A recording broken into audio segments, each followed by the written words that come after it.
All right, we're back. This is Victor Coronado.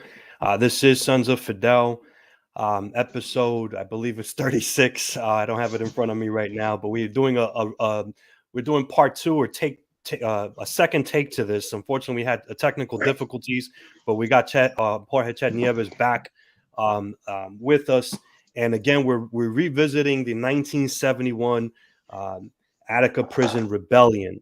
And we haven't even got to that part yet. I was just sort of asking our guest, Che, about his childhood, and it sort of led to a certain point. So if I could, I'm just going to recap very quickly. Che is, you said you're from Brooklyn, right? Raised in Brooklyn. Yes. Raised in Brooklyn. Mother's Jamaican, father's Puerto Rican. And you ended up going into the system at the age of 14. There was an unfortunate accident where in an act of self-defense, someone lost their life, in a scuffle between you and another individual. And Exactly. you mentioned how growing up, you were involved in some stuff, like a lot of young kids, you're out in the streets, hanging out, doing some stuff. And you end up in the system, and you get noticed by some Muslim brothers because you're really, really good at handball. And then they hand you a book. It's the autobiography of Malcolm X.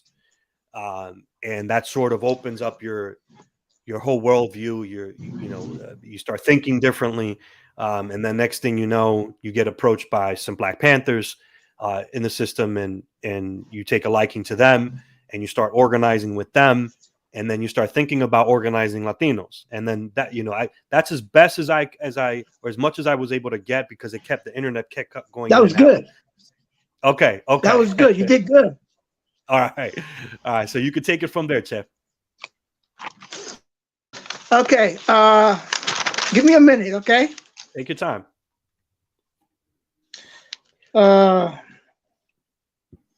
Okay. It took a lot to mobilize and organize the young laws, but with the help of the Black Panthers at Attica in 1969, we was able to do it. In about 3 weeks or a month's time of organizing, we had about 20 members. Political education was always conducted, and each opportunity was allowed. When each opportunity was allowed, we conducted political education in the yard. And at that time, I was in B Block.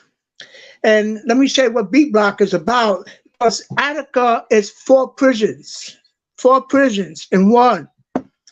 When we talk about Attica, many people have a tendency of looking at it one prison, but it's 4 prisons.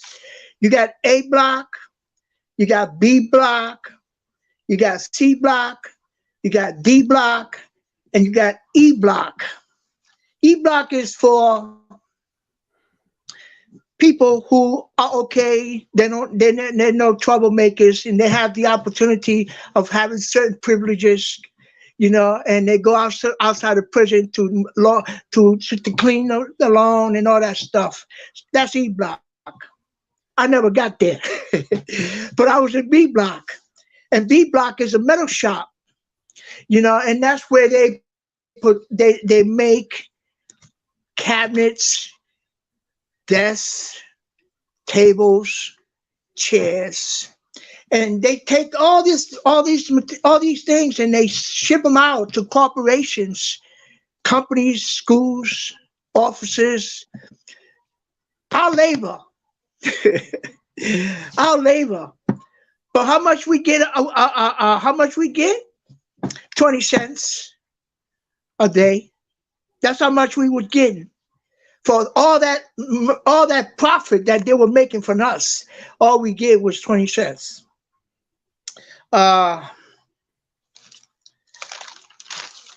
In talking about Attica, we have to never forget the tortures, the abuses, the discrimination, the humanization that went on in Attica, the racism. And I want to focus in on one particular, two things: the visitations, Latino visitations, and mail. All mail that was going to Attica was read by the guards. All the guards are white. Nobody speaks Spanish. Nobody reads Spanish. So any mail that came in for Latinos in Spanish, they rip it up. They would tear it up. And where would it go? To the garbage. Visitations, when your family come up, they couldn't speak English. You couldn't get in. They couldn't get in. Why? Because they couldn't speak English. Isn't that a kick? They couldn't speak English. So what they were denied access to seeing their loved ones. Medical situation in Attica, you go for whatever illness you had, whatever illness, and you will be given, yours truly, an aspirin. They would give you an aspirin for everything you had. And it was crazy. They give you one toilet paper a month. You have to live off that. And a shower once a week. Once a week, right. The food and what, go ahead. Was lousy. The food was lousy. They provide pork every day. And when we got to the food, it was cold. And you know how much the food costs as far as the state is concerned? At that time, 63 cents to feed each inmate in Attica. You want to say something? Well, I also, just for the audience to understand, because maybe people are not very familiar with Attica. I like to think a lot of urban folks on the East Coast are very familiar with Attica. We hear about it, but the conditions there were so, the name that or the word rather that would keep coming up the more I studied the situation in Attica was just oppressive, right? It was very oppressive.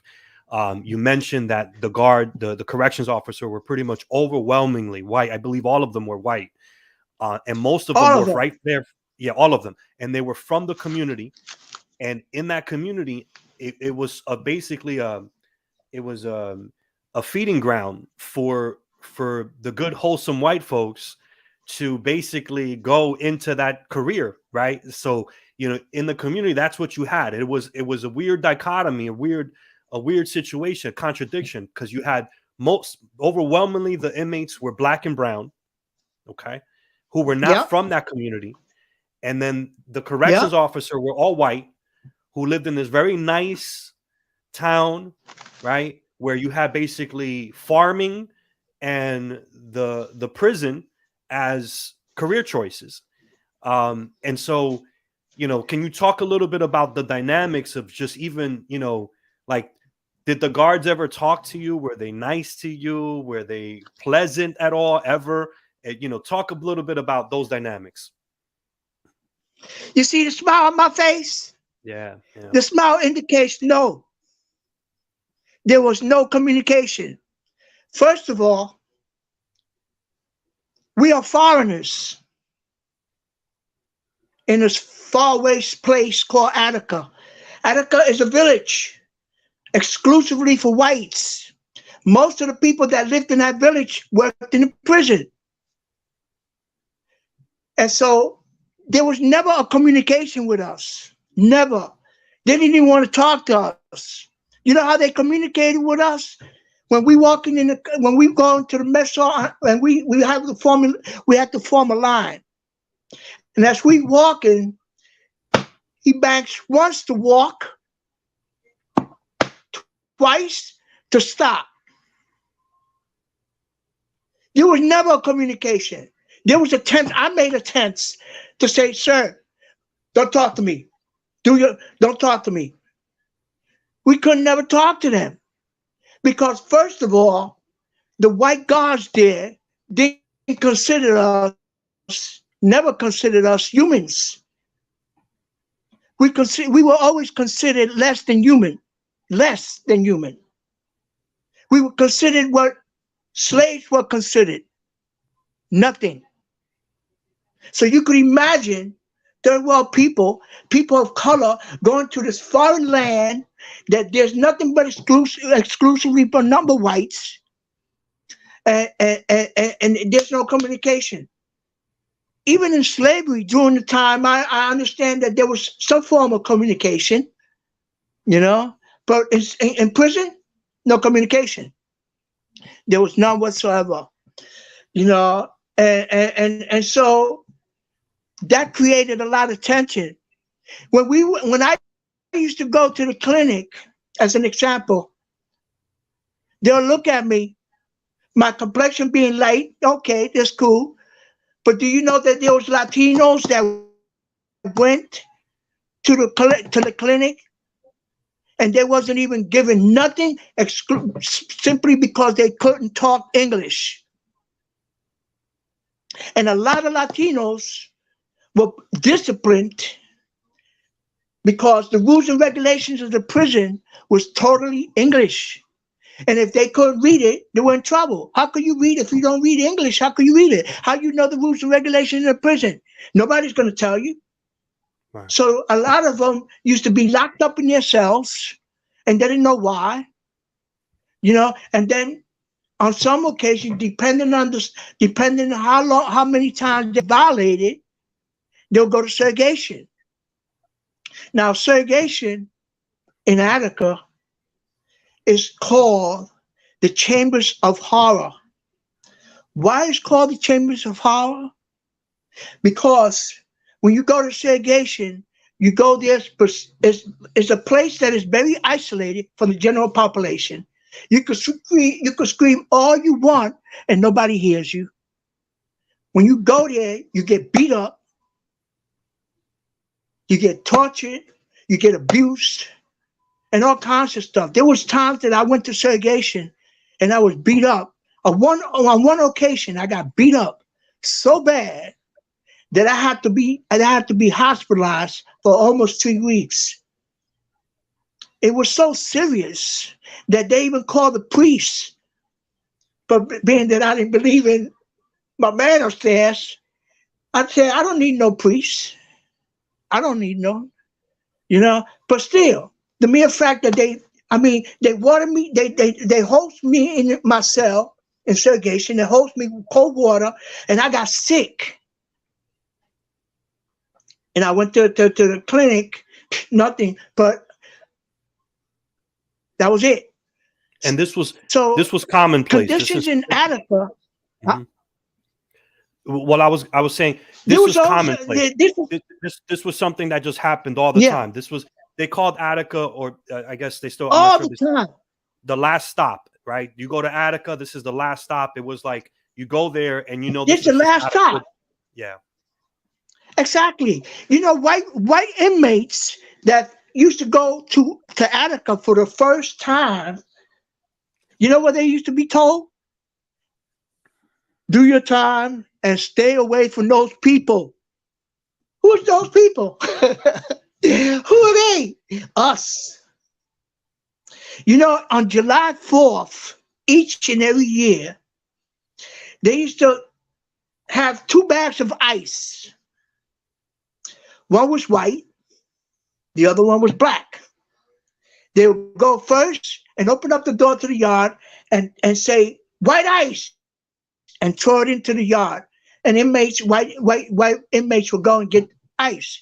Then a few moments later, they'll come back, open the door, black ice, and throw it out into the yard. And, us, we go and get the ice. But could you imagine white ice, black ice? It's on a bag, white ice and black ice. Ice is ice. But discrimination, racism was so blunt. It was so rapid and it was so obvious that you just couldn't avoid it. Why? The guards didn't like us. Period, man. And when we and when and revolutionaries, people who were political, forget it. Forget it. That was a no-no. Right. You can't come to my prison and create tension and create problems. You can't do that. So let's What kind of talk shit is about that? that. So let's talk about that, because in the Showtime documentary, you said people were just so. Let's talk about what happened at Attica, 1971, September 9th. But before we do that, you mentioned, and I kind of want to. This is a good segue. You said, people were tired. People were just really tired of the bullshit of the oppressive system that you were in, the oppressive conditions that you folks were living under. And so there were questions about, was this organized? Was this planned? I know obviously there was, the fight, and we could talk about that a little bit, but even before September 9th, and what took place on September 9th, and we'll talk about that in a second. There's a moment in the documentary, and it's well documented. You're talking about being political, where you folks made a decision of not to eat the food. So can you talk about that and Okay. the impact that had? Yeah. And Let me yeah, let me talk about that. During the time of the Young Laws and the Panthers, there was a split in both groups, and as a result of the split, there was an organization that was formed called the Attica Liberation Fraction. Now, the Attica Liberation Fraction responsibility was to come up with some demands to present to the commissioner, in which they did. They formulated some demands, and they sent it to Commissioner Oswald, and Oswald came about 2 weeks later. He came to visit, and he spoke with the brothers. There was five of them, and he spoke with them, and he said, "Yeah, okay, I'm going to look into it. I'm going to review it. I'm going to review these demands." They call it the manifesto. I'm going to review this, and I'll get back to you. But he never did. He never got back to us. Now, come September, we heard that Brother George Jackson got assassinated, was murdered in St. Quentin. Many of us was angry. We couldn't resist it. We couldn't tolerate it. Tolerating all the bullshit that was happening in Attica throughout the years, the accumulation of tension and stress and all that, and then all of a sudden, one of our own, whom we loved so much, was killed. We couldn't take it. And so we got together, the Laws and the Panthers. We got together and said, "What are we gonna do?" And they said, "Well, let's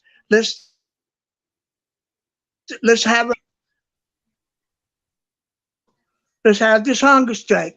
So we organized a hunger strike, and the whole population, A, B, C, and D, they all participated. In each mess hall, they had the hunger strike. People walked into the mess hall, they didn't say nothing, they didn't pick up nothing. They sat down, mind their business, and waited for the signal to get up and leave. And that was it. And that's what we did.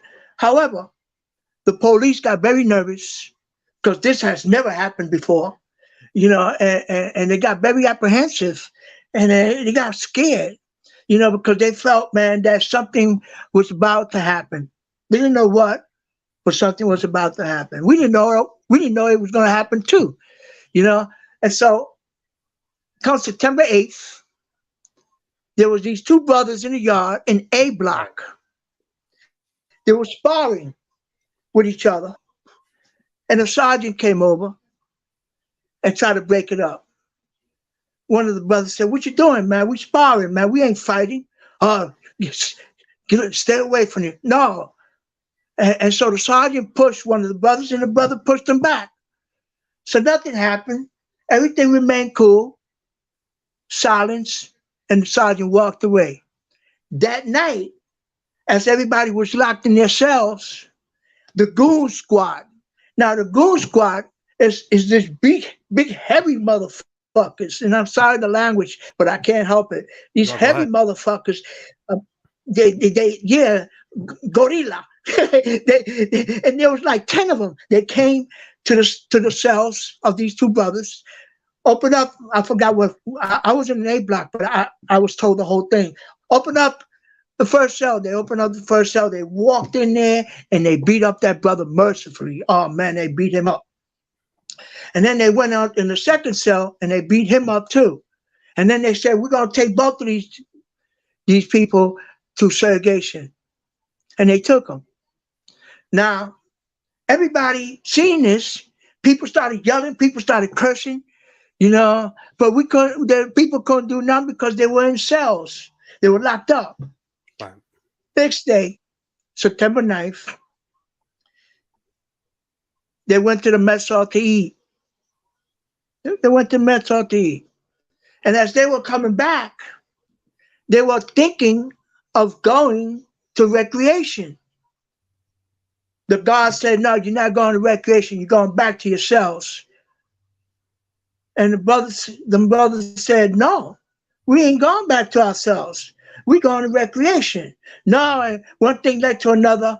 And then they started hitting the guards, you know, punching the guards and hitting them and hurting them and all that other stuff.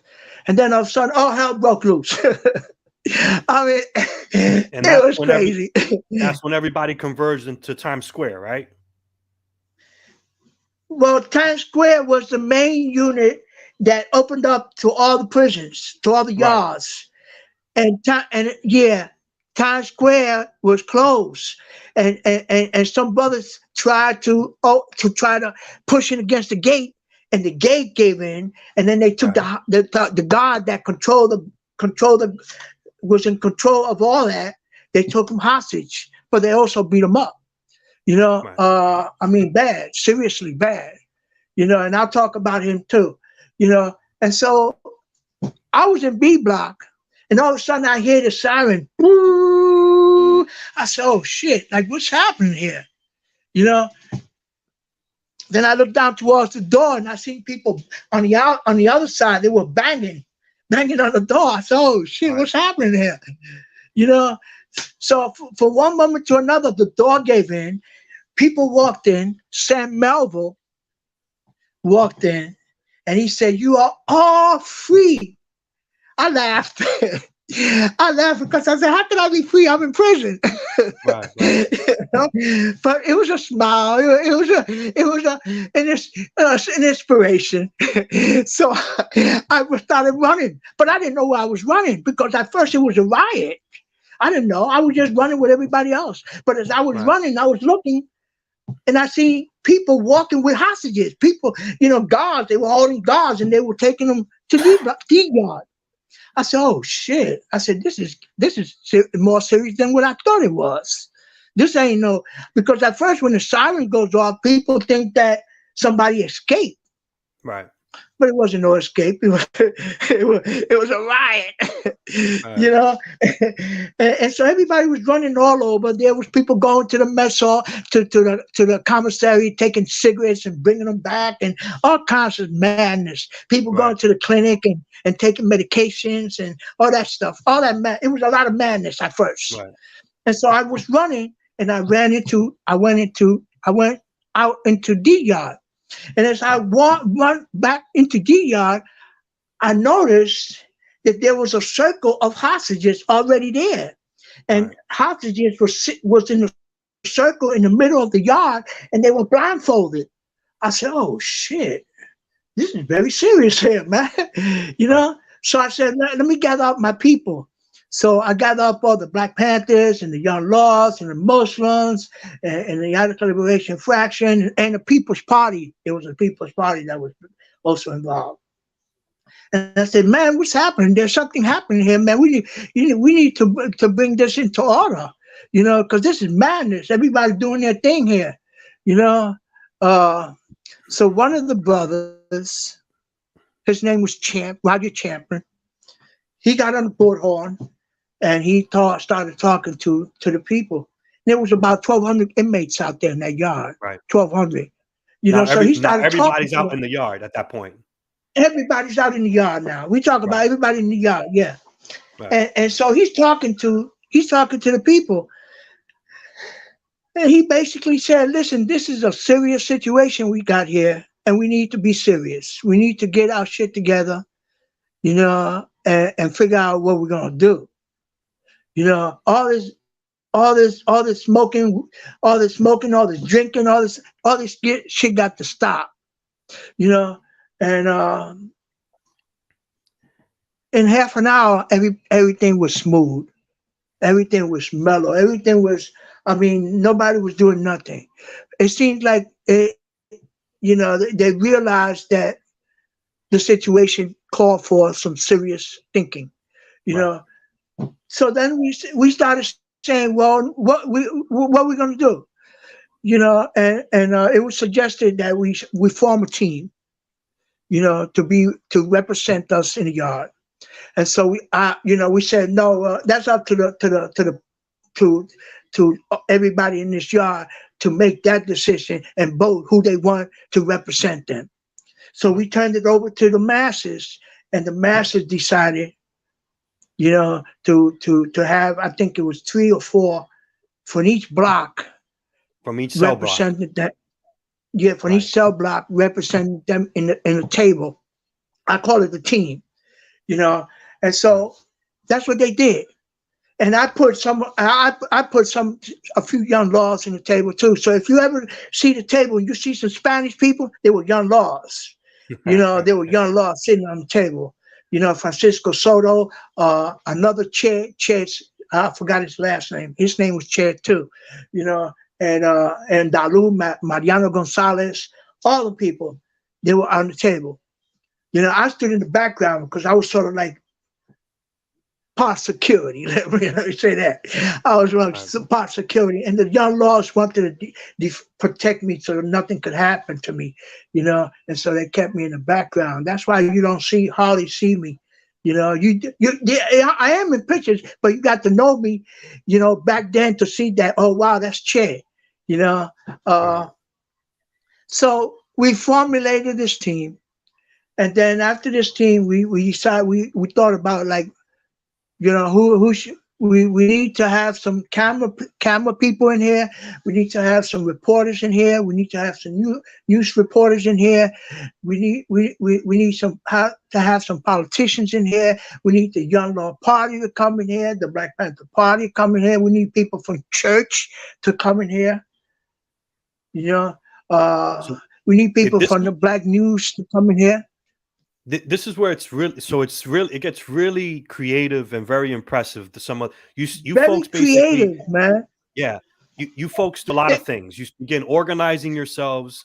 You have basically free and democratic elections in Exactly. within We each. had them. res- Exactly. What Right, was chaos? See, the thing is, what was chaos and a riot became something well formed, well disciplined, well organized, and it was a rebellion.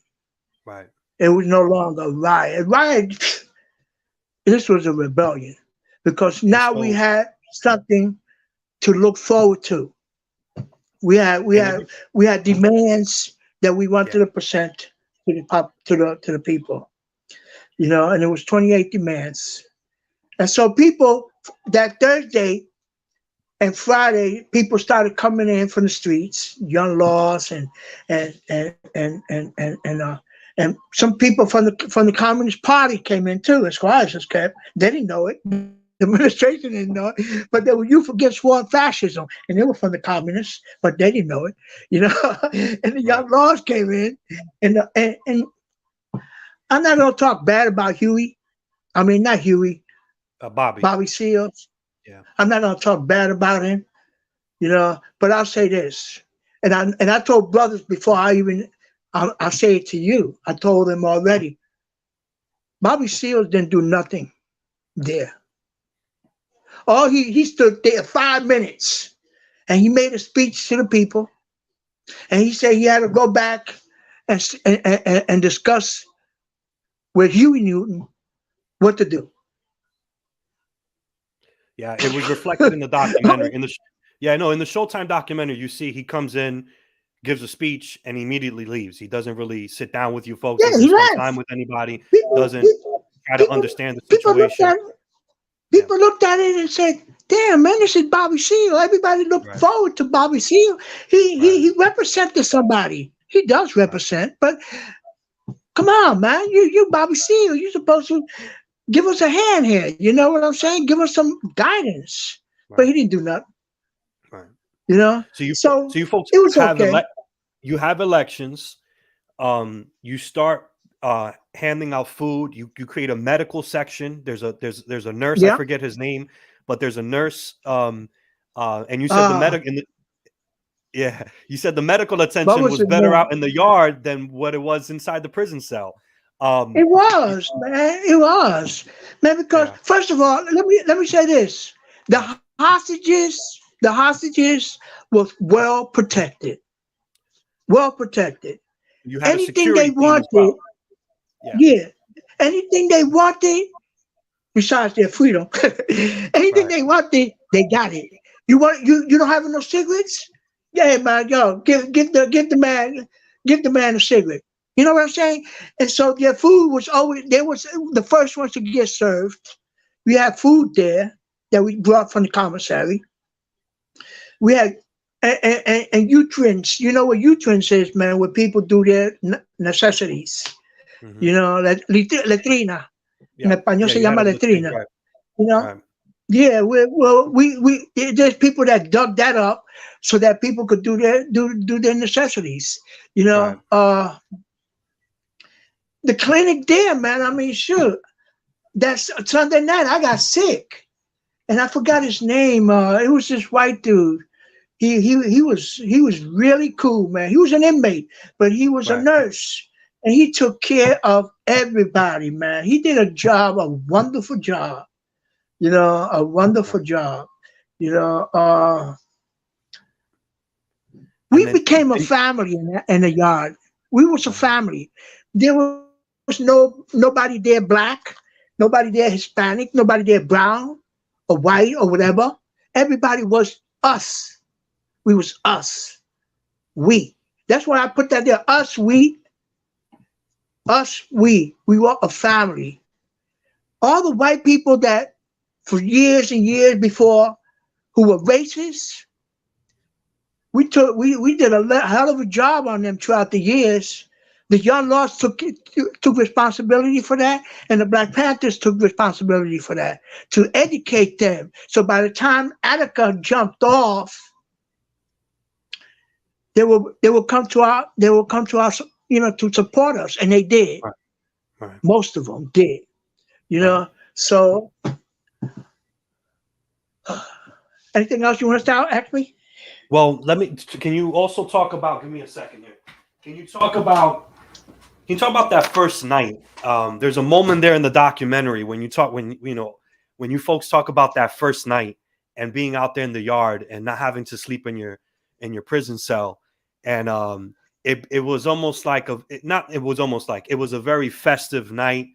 You're drinking, you feel a certain sense of freedom for just a little bit. Can you talk about that first night on September 9th, 1971, when yeah, you realize September 9th. what you folks have had, even if it's just for a short time, accomplished, and then not only that, but the sense of community and the sense of joy and happiness of just being able to feel human for even just one night. Well, for me, it was a blessing to be able to go walk around at night in the yard without having to stand up in front of your cell for somebody to count you, and also lay back and look at the stars. I Right. mean, do you know how that feel? Tyrone, one of my brothers, Tyrone Lockins, he talked about, man, I got 25 years, and for the first time I was out there and I was looking at the sky, and I felt so good. We felt free. We felt free. It was a Right. wonderful night. As a matter of fact, I spent that night with Tom Soto, who happened to go to as an observer, and he belonged to the Youth Against War and Fascism. Also, with G.I. Paris, who was also another observer who was in Attica during the time that I organized the first Young Law Party in Attica. He was there. His name was Jose Paris. He passed away years ago. You know, I contributed to his cremation. He was a hell of a good brother. But he was there that night, and we spent it. As a matter of fact, we were singing "Sa" and all that. We felt good, you know. Other brothers, man, they felt so good they could sit down and have a drink, have a drink, and they felt good about that, man. And, you know, it was a wonderful night. It was a wonderful night. You know.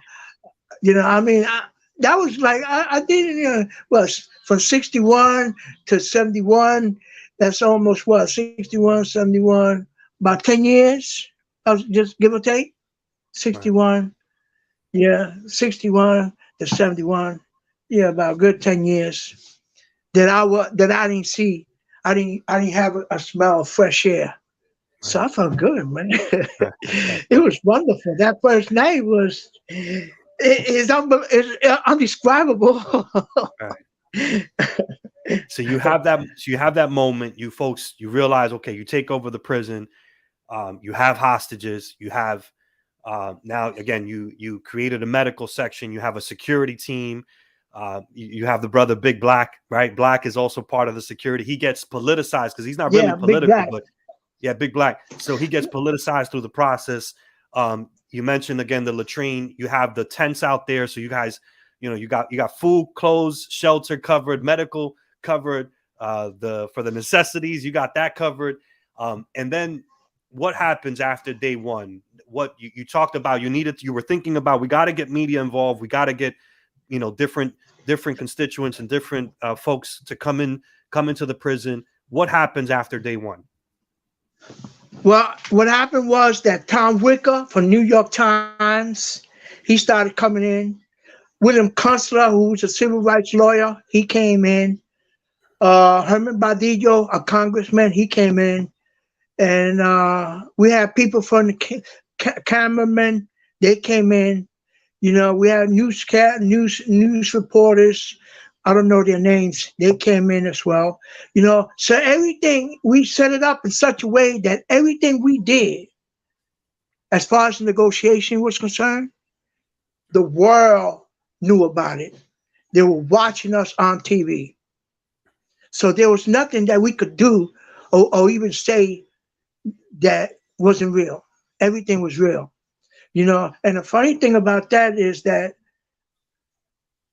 the commissioner, he came in the second day, you know, and he only stood like, I think 1 or 2 days, and he booked. He didn't want to go in no more. People started talking about, let's take him as a hostage. But I talked to those people, you know, I ain't gonna mention the names, but I talked to those people. I said, man, listen, you know, it was some young laws who said that. And I said, don't take him as nobody. Don't leave him alone. Don't leave him. We need to return him to where he came from, you know. But the reason why he never came back because after 2 days of negotiation, he was lying. He was lying, and people knew he was lying. Because he was the one who came into the yard to meet with the Attica Liberation Faction, and he said, "Oh, don't worry about it.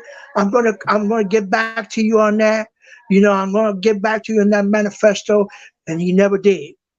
So this man was a liar from the very beginning, and he lied. And then he's gonna go outside and tell people, "Oh, they want the world."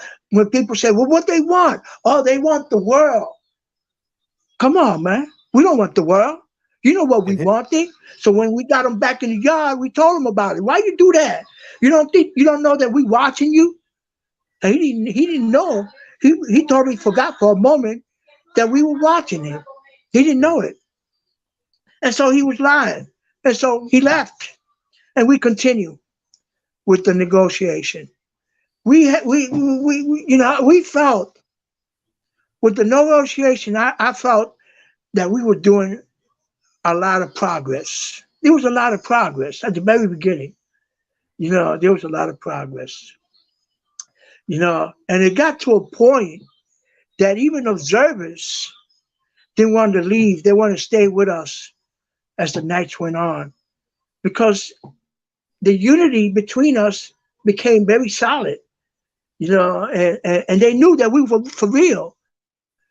They didn't have to be concerned about the hostages. The hostages were well taken care of. The black Muslims were taking care of them, and they wasn't going to hurt and nobody was going to get close to the hostages to hurt them. Right. And Big Black, he was in charge of the security, and he did a hell of a good job. So we had everything under control. And so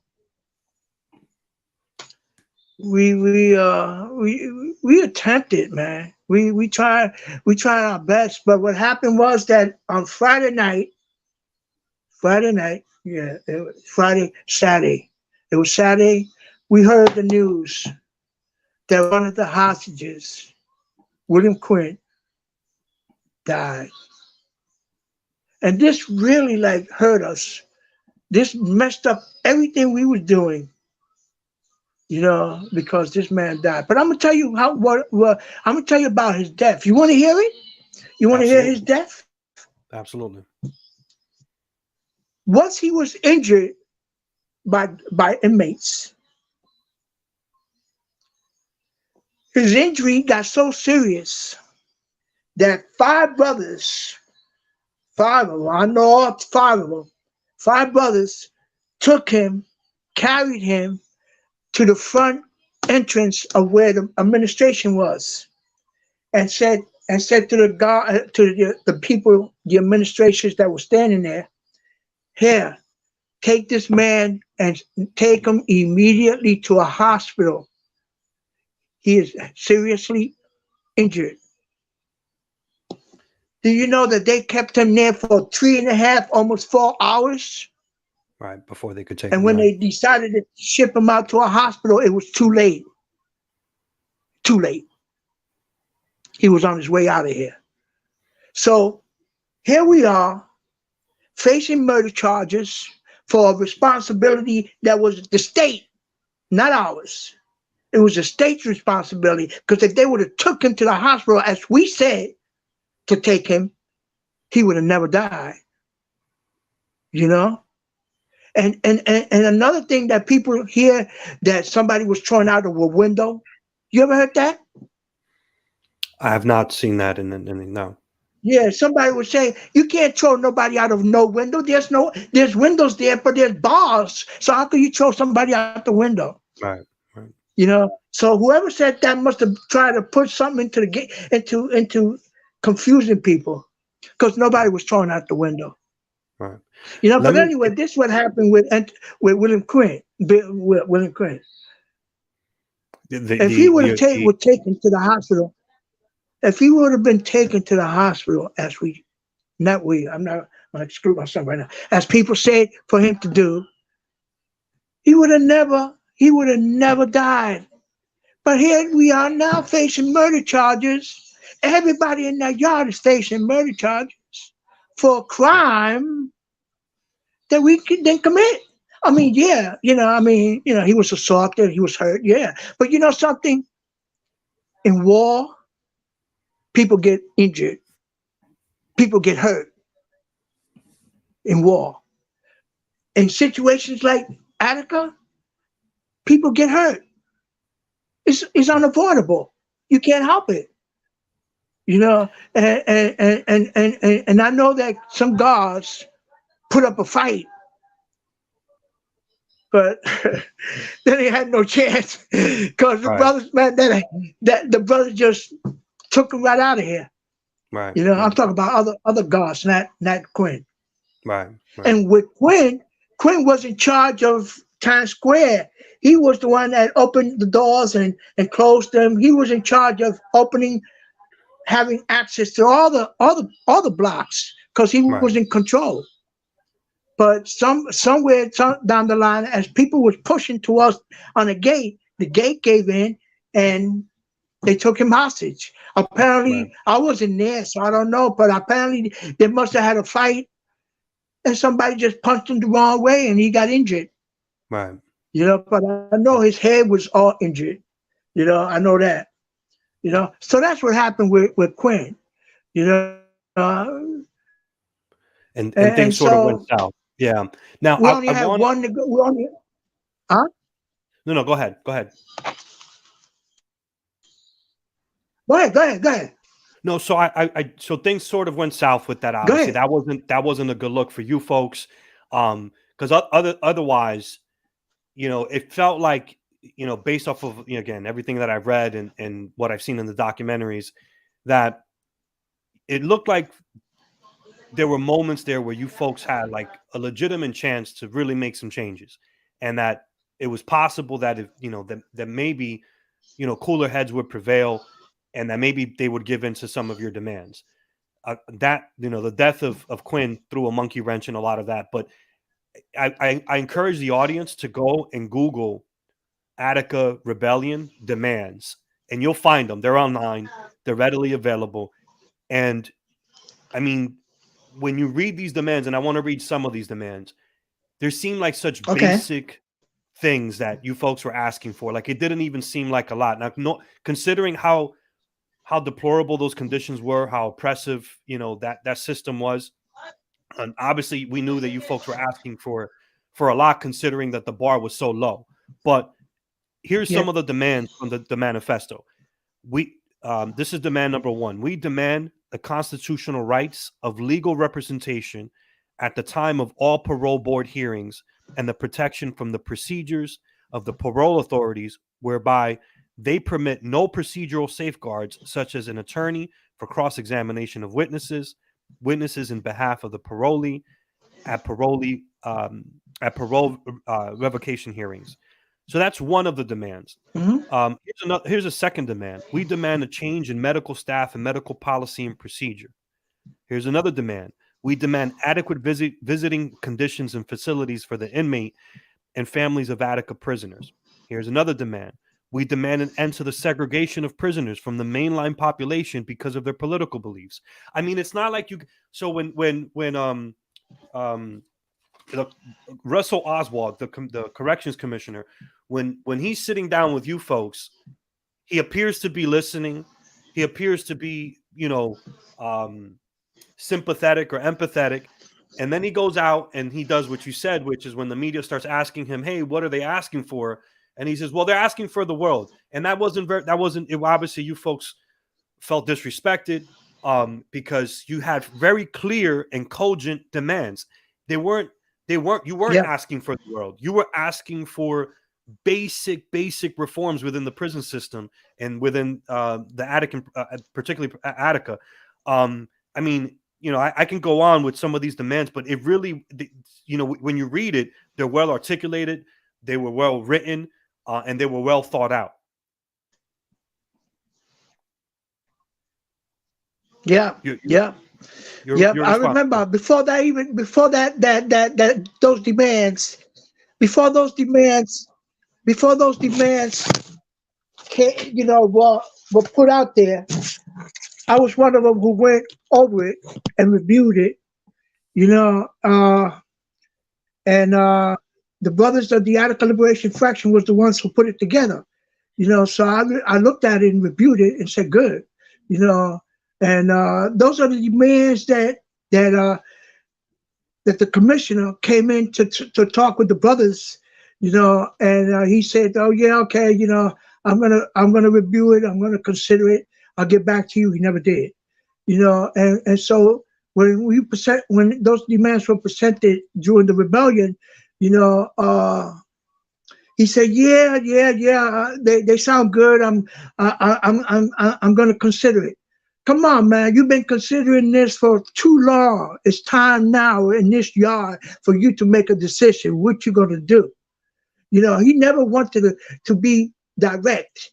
His whole persona was, let me think about it. We ain't got time to think. You had enough thinking in July. When in July, when those demands were sent to you, so he had enough time to think, but he didn't think because he really wasn't concerned. I mean, that's how I see it. He wasn't really concerned, Right. and,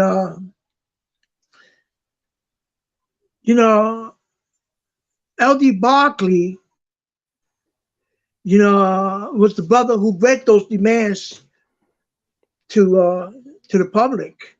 And that brother, man, I'm going to talk about him too, man, because he got killed, not during, but after, but after the rebellion, I'm going to talk about that too, because a lot of things happened after the rebellion.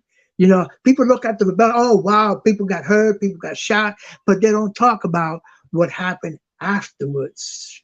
Right. You see, they had fun killing. Now they had to have more fun in hurting, abusing, torturing, etc. And I'm gonna talk about that when you give me a chance. Yeah. So let's walk the audience through this. So you take over the prison. You create these organizations and institutions, if you will, and again, you have this certain sense of community. You have the security. You have the hostages. You have the demands. You're getting the media involved, and you're negotiating now for essentially 3 days. The corrections officer Quinn gets badly injured. In the documentary, you see again what you were saying. You see the Muslim brothers bring him up to the gate and say, "Get this man medical attention immediately. Yeah. He needs medical attention. He's been badly injured." And then again, they don't take him to the Yeah. hospital till like something like 4 hours later or something like that. Okay. It's eventually, you have a turning point, and now, so September 9th was when it began. That was a Thursday. You have Friday, Saturday, and Sunday. That was a Thursday. Right. You have Friday, Saturday, and Sunday where you're going back and forth with negotiations. The Bobby Seals come, the media come. You have a team of observers who essentially become, your almost kind of like our your supporters. Your supporters, right? Our supporters. Yeah. They became our supporters. Yeah. Yeah. You have this list of demands, and it's just this constant back and forth, and it becomes a big spectacle. The whole world is watching. But then talk to us about Sunday night, and then what happened, what ended up happening on Monday, which basically concludes the 5-day story, not completely, but essentially the 5-day story of the 1971 rebellion. Yeah. In the yard, we were surrounded in the catwalk by guards. They had their guns and rifles and all kinds of ammunition pointing down at the yard, and as they were pointing, there was more guards and state troopers coming into the prison, and it seems like, to me, when I look back at them, at those clips, I say to myself, something? They had all the intentions in the world of taking over from day one. The only reason why they didn't take over is because they wasn't given the opportunity. If there was an opportunity, they would have took over that same day. But they didn't. They waited. And they're waiting, they got all stressed out. Many guards got stressed out. But something, let me tell you something about that. Families of prisoners were outside too, but they couldn't be around the vicinity. They couldn't be around the prison. They had to be like 2 or 3 blocks, let's say, away. People don't know that. But there was families that came and they were like 2 or 3 blocks away, and I mean, everybody, all the families of the guards were outside. So could you imagine? It could have been a race war out there. It could have been a race war, So our families had to be like 4 or 5 blocks away, and they didn't know what was happening. Other than the fact that every time they turn around, they see a truck full of state troopers and people taking ammunitions. Police were taking ammunitions with no name. They didn't sign nothing. There was no signature. Well, I'm taking this, I'm taking that. They were just grabbing, because by law, they're supposed to write down what they take, by law, but they didn't do it, and there's a lot of violations that happened, that they didn't do. I'll talk about that too, but I mean, it seems like it was the preparation for a Vietnam War. You look at the outside, you see all these troops and all these National Guards coming. I mean, come on, man. We don't have no arms. There's no guns. All we had was sticks and 2 or 3 pipes, little pipes. It was nothing to be scared of, But they were so armed to the teeth. Some of them went when I'll talk about the yard in a few minutes. But some of them, when they walk into that yard, they had 2 guns, not 1 but 2. And did you know Sunday, did you know the night before that what was going to happen the next day? Did you have a suspicion, or we did not know.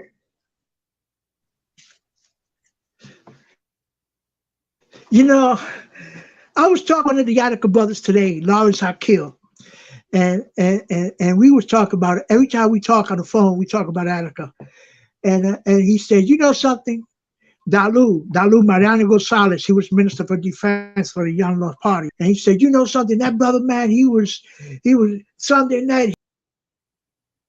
Oh, we just lost Che. Let's see if we can get him back.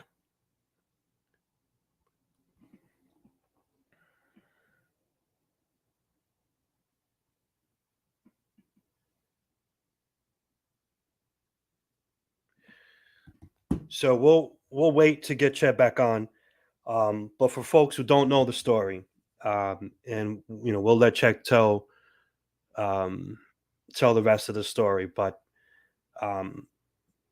that Monday on September 13th, 1971, the governor of New York, Rockefeller, gives the order to the state troopers to take back the prison. And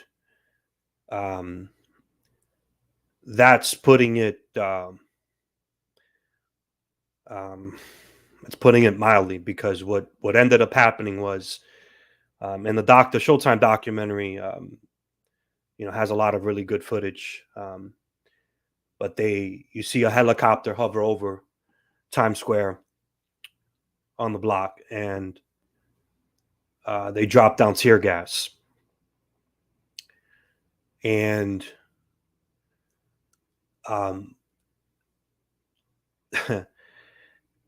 the state troopers just essentially start murdering the inmates. And over 1,000 rounds of ammunition is fired at the down into the block, right into Times Square. Now, as Chet was just saying, they're not armed. They don't have anything that they can't shoot back. So you have tear gas. You have the state troopers with their masks, and again, the documentary for folks. I would strongly recommend to check out the documentary on Showtime. HBO also has a documentary as well. But they're shooting down into Times Square, and these men they can't defend themselves. And some of them, it's so surreal for them that they don't even realize what's happening. Some thought that they were just going to be shooting rubber bullets. So they didn't really know, and it was, you hear some of the testimonies. They're seeing people get their heads blown off right next to them. It's like a war zone, except that they can't they can't fight back. And give me just a second here. I apologize. Jorge's Chet's trying to give me a call. Give me a second here.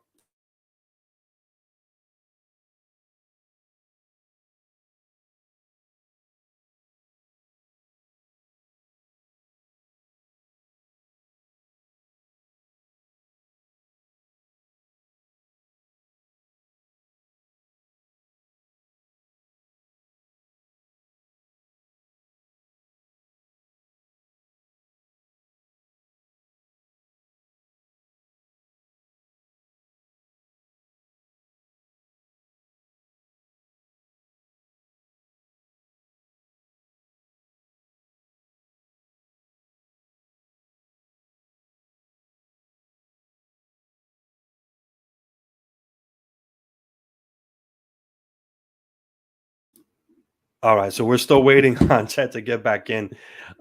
So bear with us. So yeah, it becomes just a straight up massacre. I mean, and I like to get Chet back on because it doesn't even stop there. It does. You would think, okay, that's pretty bad enough. You know, they're shooting into the yard and these men can't defend themselves. But it actually, if you could believe it or not, it actually gets worse.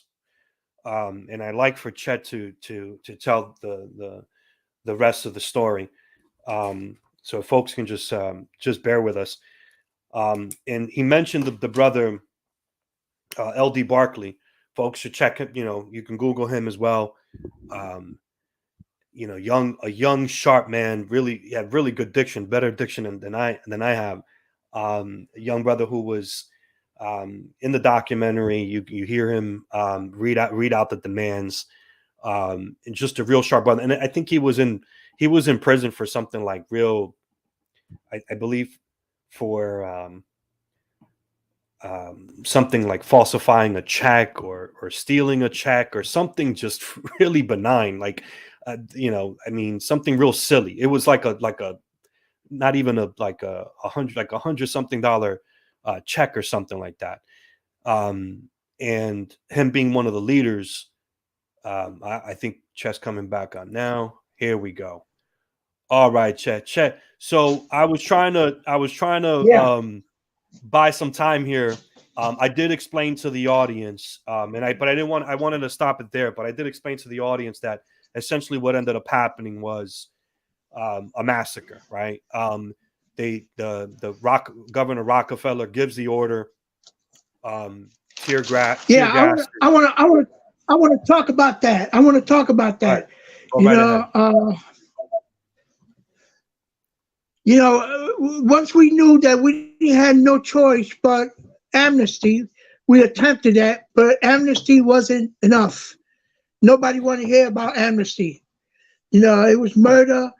You know that we were facing, and amnesty doesn't cover that. So we talked to some observers, and they said, "Well, listen, go try to talk to Governor Rockefeller, you know, so that he could come down here and talk to us," which he refused to do. Okay, so you don't want to talk to us, then y'all try to talk to him and try to come up with some solutions, you know, to this situation. You know, Rockefeller, his interest was in Attica. He wanted to be vice president of the United States. He wanted to project this tough image to the public. And so he said, no, I am not meeting with nobody, you know. And then he had a discussion with President Nixon, and this is documented, where Nixon asked him, is this a black thing? You know, and Rockefeller said, yeah, this is a black thing. This is a Angela Davis thing. And so Nixon said, do what you got to do. In other words, and I'm going to use the nigger. If they're niggers, kill them. What difference does it make? And that's how he saw that, you know. And so it got back to us that Nixon wasn't meeting with us. And that Sunday night was very stressful for many of us because we didn't know what was going to happen the next day. You know, yes, some of us were prepared to fight with our fists, you know, if they came in fighting, but they didn't. They didn't come in fighting. You know, that morning, that Monday morning, some of us, many of us didn't even sleep that night. So stressed out. And that Monday morning, well, that Sunday night, it rained. You know, it rained. And Monday morning, you know, the ground was totally wet, man. You know, and just as I was sitting down, I happened to look up and I saw this helicopter fly right into the yard and drop this gas. Say, oh shit.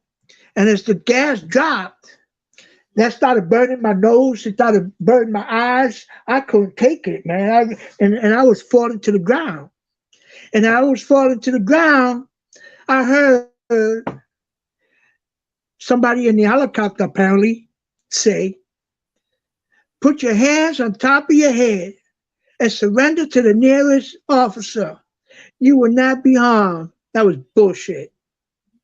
It was total bullshit. Because as people began surrendering, they were being shot down. So it was bullshit. And how can you surrender when you couldn't even see anybody in front of you?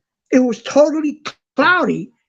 So how can you surrender? Surrender to who? I can't see nobody. And for me, the gas really, like, it knocked me out. I went straight to the floor. I couldn't see. And my nose got all covered up, everything. I was just combobulated, you know. And then a few minutes later, all I heard was pop, pop, pop, pop, pop, pop, pop, pop, pop, pop, pop. And that went on for 20 minutes. Gunshots. And I said, oh shit. But I'm on the floor. And as I was on the floor, I felt somebody's foot put up on my back and said, move, crawl. And I started crawling. I said, crawl, nigga, crawl. And they started yelling. I said, oh shit. So I'm crawling, but my face is all burned up, man, really. I couldn't even hardly see where the hell I was going, but I was crawling. This command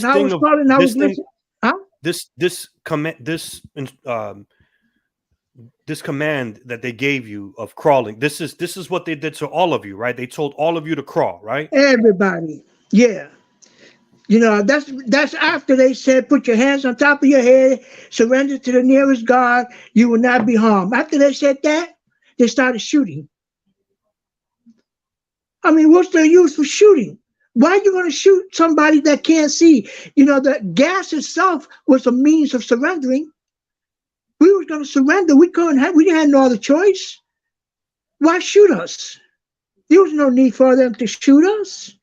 For what? You know, but they shot. And as I'm crawling, I'm hearing people say, ah, and falling to the ground.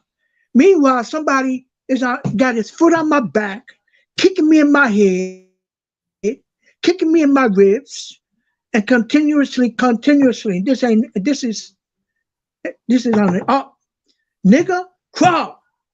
Everybody in that yard who was a prisoner was a nigga on that day. Even if you was white, you was a nigga. You know, and I said, oh shit, so I'm crawling.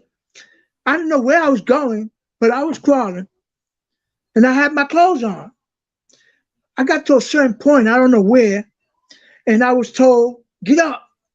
So I got up, and I was sort of like foggy. I couldn't even hardly open up my eyes because the yard was still foggy. And I see this guy, man, with a mask on.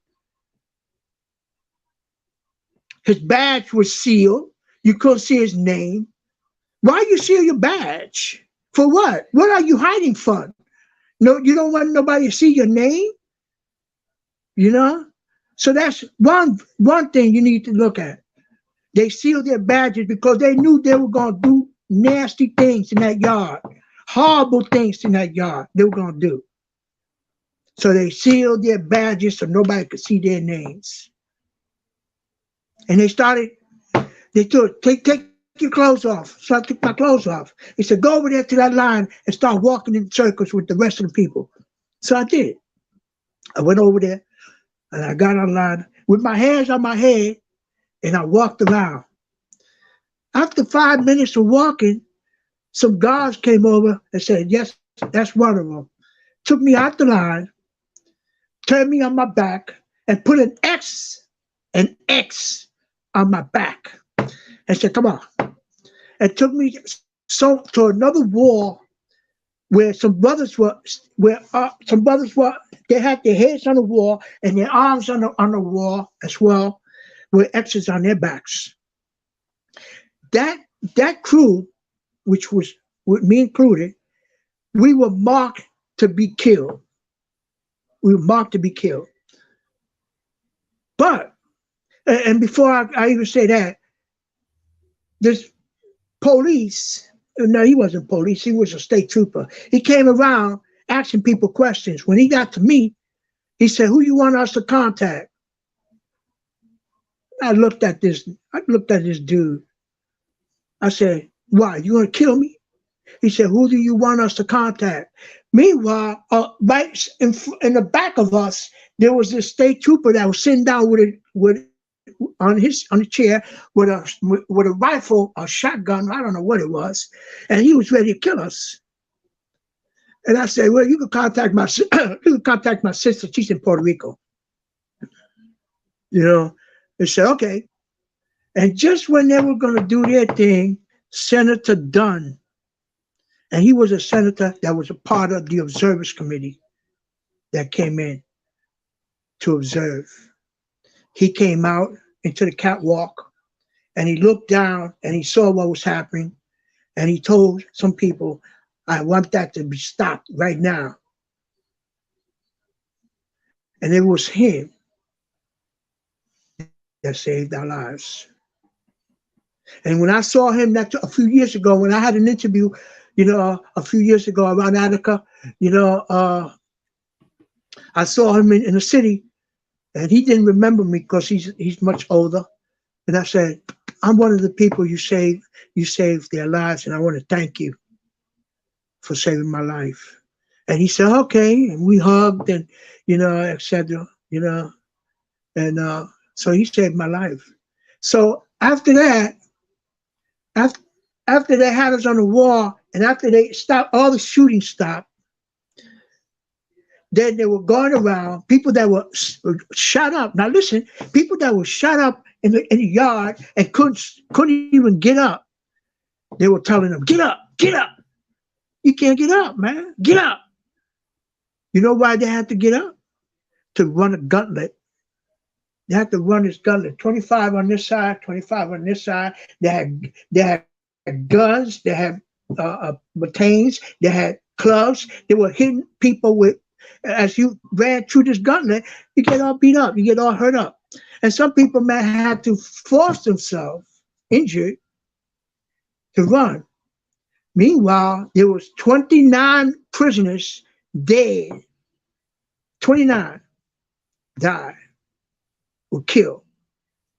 You know, as well as 10 hostages were killed. L.D. Barkley was in the yard right after the massacre, and he was singled out and shot. Tom Hicks, another one. Tommy, I used to call him Tommy. He was also singled out and shot. Sam Melville,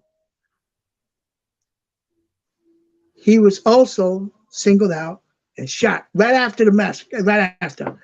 So people were targeted to get killed, you know. And like, for me, you know, it's a blessing, you know, it's a blessing that they didn't kill me. So after we ran to the gauntlet, after I ran to the gauntlet, because as I was on the wall, I heard brothers, man, running through that gunlet. They were yelling, ah, ah, ah. They were getting hurt, man. I mean, they were getting beat up for what? Come on, man. You got people that are injured, and you still hitting them? That's ridiculous. That's not humanity. That's not human. That's insane. That's barbaric. You know? But they were doing it. And so when I ran to the gauntlet, I was all hurt up, man, because crawling in the yard, I was hitting my side, I was hitting my back, I was kicked all over. So I was in pain by the time I got up to run. I couldn't even hardly run. There was a few times I fell and I had to get up and still run, because if you fall, they keep hitting you. I mean, that shit hurts, man. You know, by the time I got to the end of the gauntlet, they put me in the cell. The last cell. I was in the last cell. There was brothers that they sent, that they took immediately to the segregation. You know, like Big Black and Roger Champlin and Richard, brother Richard X Clark. You know, those brothers, man, they took them straight to segregation. But some of us, they kept downstairs in A block, locked up. So they put me in a cell with two other brothers who were injured. They were in total pain, man. I could see their wounds. And it was crazy, man. You know, it was hurtful. It was painful. You know, just looking at brothers like that used to make me cry. You know, and so they put me in the cell. 2 hours later, I was going to call him something, but let me change it. This guard came to my cell and he said, "What's your name?" I said, "Che Nieves." He said, "Yeah, you the one. Come here." So I went over. He said, "Put your chin on the bars."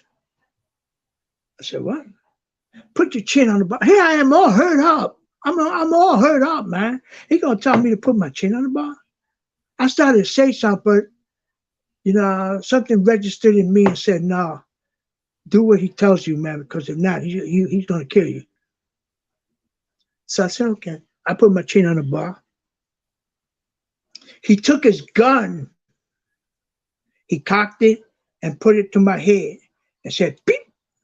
Oh, nothing came out. You safe for now. I'll come back later. But meanwhile, keep your chin on the bars. I said, "This motherfucker, if I could only grab him, man." You know, I said, "Okay, you got it." About, I don't know how long after, he came back. He said, "You ready for the next one?" He was playing Russian roulette with me. "You ready for the next one?" I looked at him. I didn't say nothing. So he, "Oh, you saved again. I'll come back." And he left, but he never did come back. Then this other guy later on came and told me, "Listen, take your chin off the bar and sit down on the floor and relax." So you could imagine the abuses, the torture, how barbaric they was after they killed. Because there was hundreds of brothers, man, in the yard, injured, shot up, man. Tyrone was shot. One of the brothers, Ayude, who passed away years ago, he was shot in the arm, but it was his arm. I mean, his arm looked ridiculous. The shot just went all through his body. And some people were shot in their backs. Some people were shot in their stomachs. Some people were shot in their legs. Some people were shot in their necks. Can you imagine? And here they are on the ground, and nobody's saying, "Help them." Plus, they had Big Black in another section, and they had him on a table with a football underneath his chin, and they told him, "If you drop that, we're going to kill you."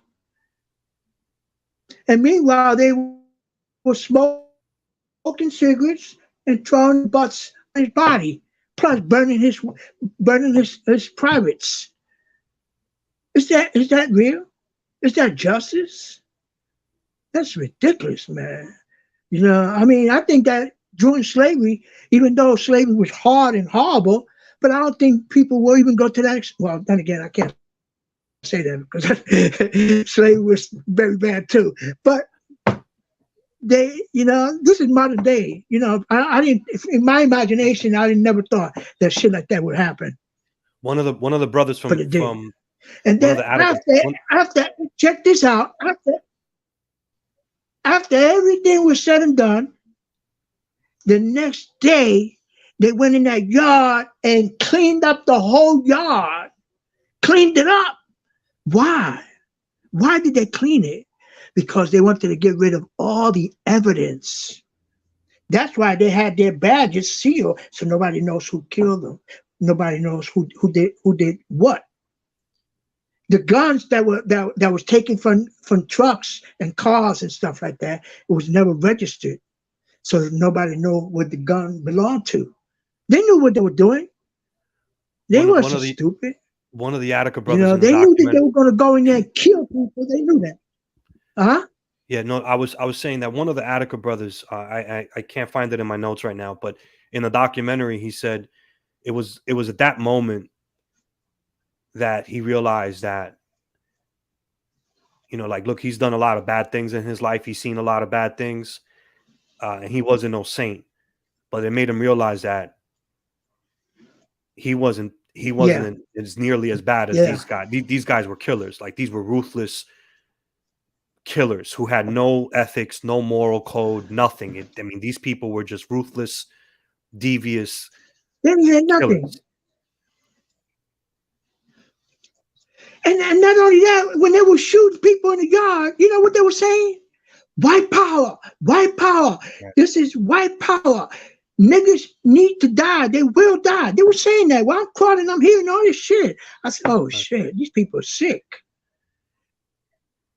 You know? And after everything was said and done, you see in the movies where some of them even went outside and said, white power, white power. I said, damn.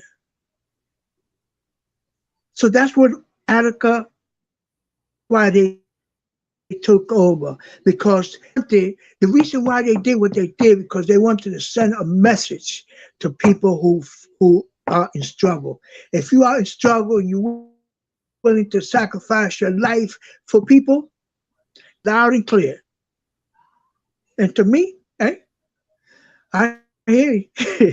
It don't stop me from being a revolutionary and serving the people. I still do it. If I have to die for my people, I'll die. You know, hey, what difference does it make? Because in struggle, everything is a sacrifice. Life is sacrificial in the struggle. You sacrifice your life for people. So what they did only made me stronger. And a lot of people are stronger. But they also sent a message. And the thing is, while they were shooting us, do you know that there were some people? There were some people that were outside telling the press, telling people, the public, oh, they killed the hostages. They slit their throats. They were lies. They were lying. But we know the system always lies. The system has never told the truth. Right. Well, the medical examiners, it was clear that after the medical examination that the 10 hostages, the corrections officers, they were killed by bullets. They were not killed by the inmates. They were killed by the hands of state troopers. And so it wasn't the inmates who killed them. It was the state troopers that killed them. And to this day, my understanding is that to this day, the families of those corrections officers that were killed at the hands of the state troopers, those families they have never been told still the truth by the state. Obviously, they know the truth, but they have never been told what really happened. They've never been given an apology, nothing. So it's, you know, and I only highlight that because it's like they went to that extent to be not only were they set out on killing you folks, which that's clear that, you know, that you were an enemy, but they killed their own people, right? in this war, if you will, in this battle, and then lied about it to their own people. And lied about it. And not only did they lie about it, but the press picked up on it and ran with it. The press, that information went all over the world that we killed the hostages. But the thing is that a few days later, the coroner, after he made his investigation and told the truth, it was a slap in the face. They didn't know what to do.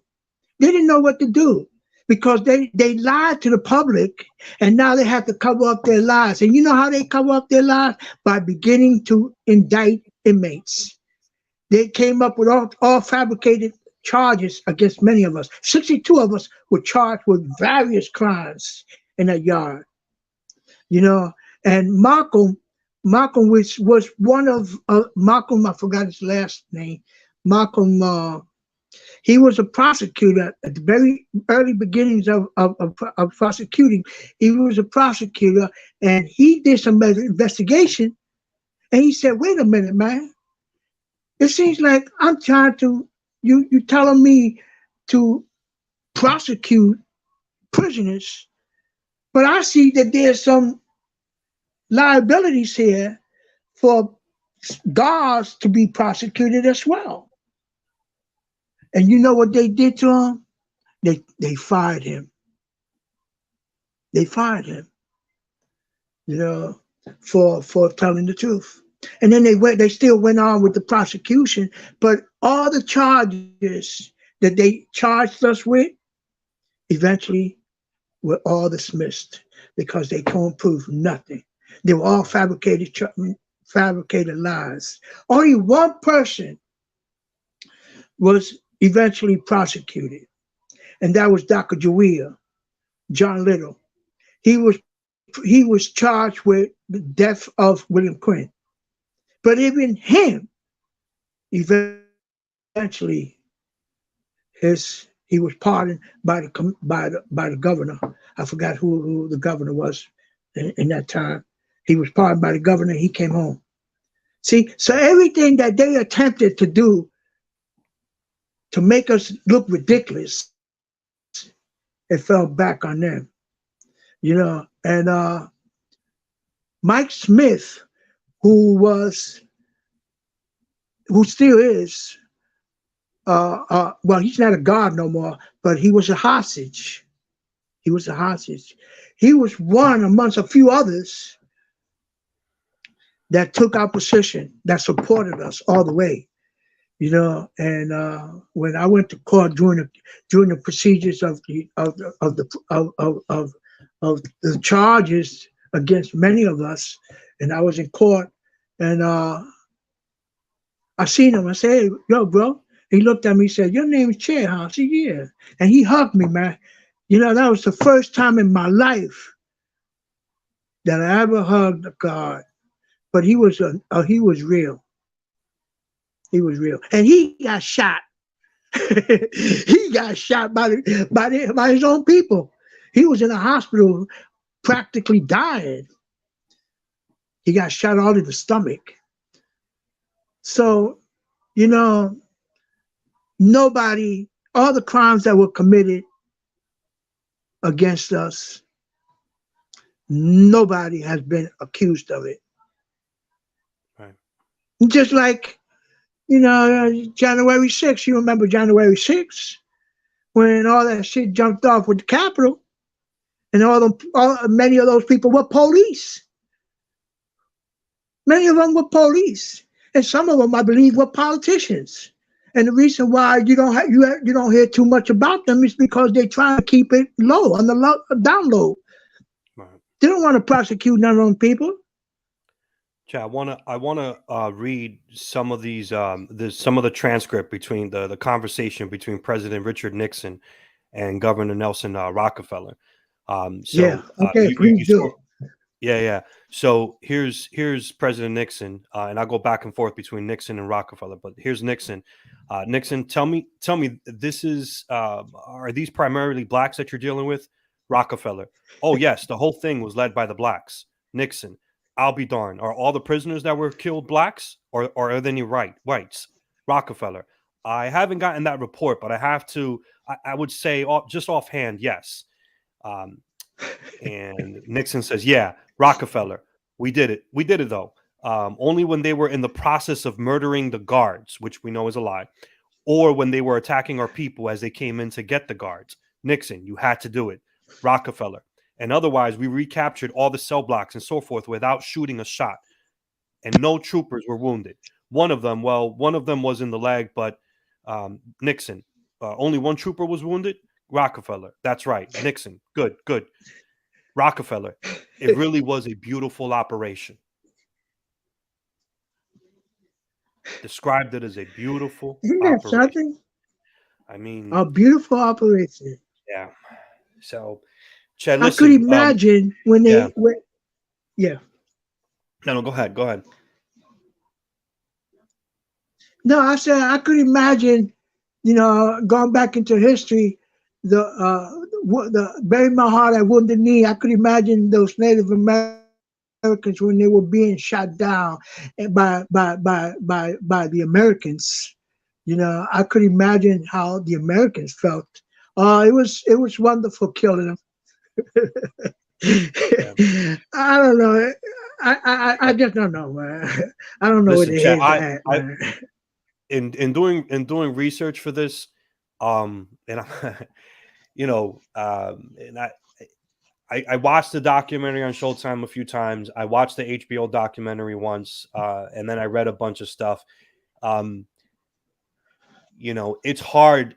It's hard to not read and learn about this stuff and watch the documentaries and not really get emotional and get really angry about it, because it's things like you said, like it even your imagination, you're the craziest things that could pop up in your mind about what human beings are capable of. You just don't even think about, like, even in war, at least you have a chance to defend yourself somewhat, right? Because if you have a gun, I have a gun, at least it's somewhat of a fair fight, right? I mean, I could shoot back. You have guerrilla warfare tactics, even if you're going up against a superior enemy.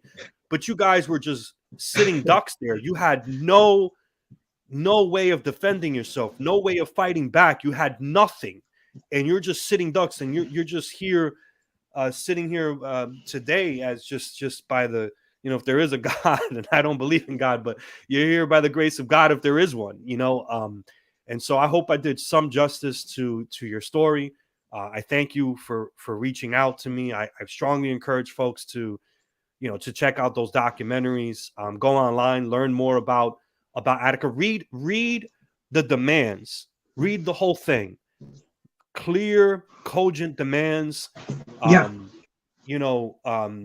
demand, things that we should be even still be fighting for today. I mean, we probably should be fighting. I mean, really, a lot of folks who are locked up, I mean, don't even really belong there. That's a whole nother thing. But for the folks who are behind bars, today, I mean, we still have certain deplorable conditions even today in many of our prisons.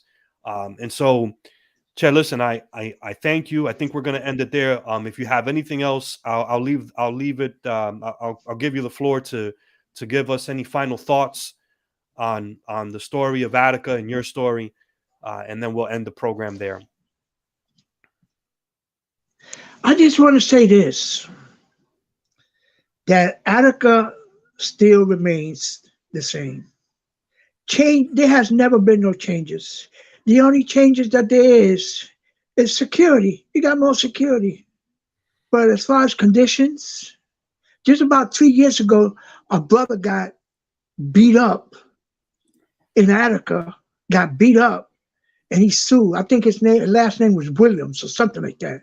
He got beat up. I mean, he got hurt bad, and he sued. He's currently out, but he sued. But so the situation in Attica has not changed. Nothing has changed. And I encourage people to get involved in prison issues. I encourage people who pay taxes to start inquiring as to where their money is going. You're paying taxes for things you don't even know that is happening in these prisons. If I pay taxes, I need to know where my money is going. So I encourage that. And with that, I'll say free all political prisoners and free all prisoners of war. And Attica, Attica will always be in our hearts, in our minds, and in our struggles. Absolutely. All right, brother. We will Palante. end that there. And Chet, thank you for your time. Thank you for reaching out to me. And everyone have a great night.